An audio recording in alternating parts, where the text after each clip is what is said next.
a word again and about some of the things that Carmen was saying. Obviously it's a little different now, but some of the same issues that were happening when she was growing up are still present today. There's a great deal of segregation that happens in schools,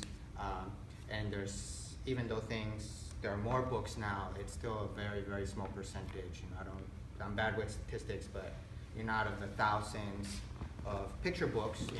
the industry of books and of children's books in the U.S. is very vigorous. There's a lot of books that get made every year, but only a very small percentage are about people of color, and even a smaller percentage are about Latinos or Mexican Americans. And so it's obviously an issue. It's a big problem, for many reasons, because such a large part of the population, such a large part of the children in the United States, have roots and are minority children, and many of them have, are Mexican American or Latino children, and there's so few books where they see their culture and their experiences reflected and validated. And so I think that's a great thing about the award, that it helps kind of encourage these kinds of books, and it helps people find them. These books can be sometimes difficult for a teacher or librarian to know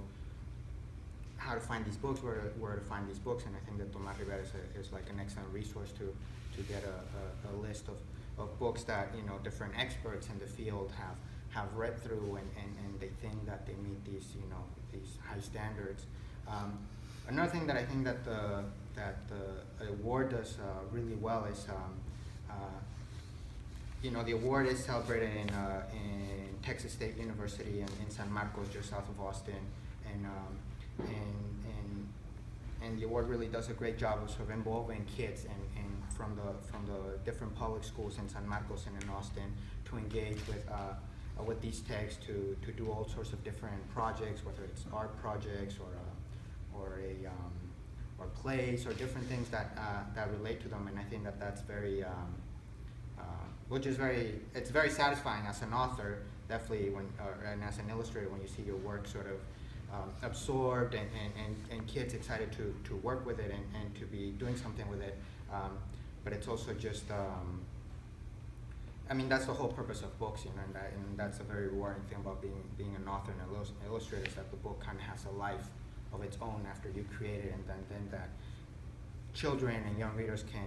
can get something out of it and make something new out of it. I think it's something very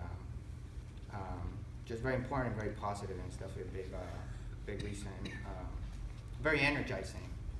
for me.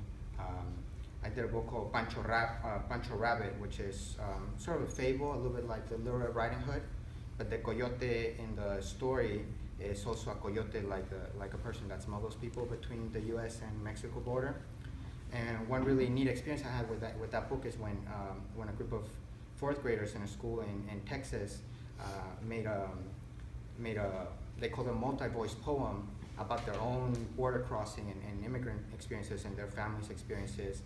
because they're inspired to talk about this issue and to sort of share it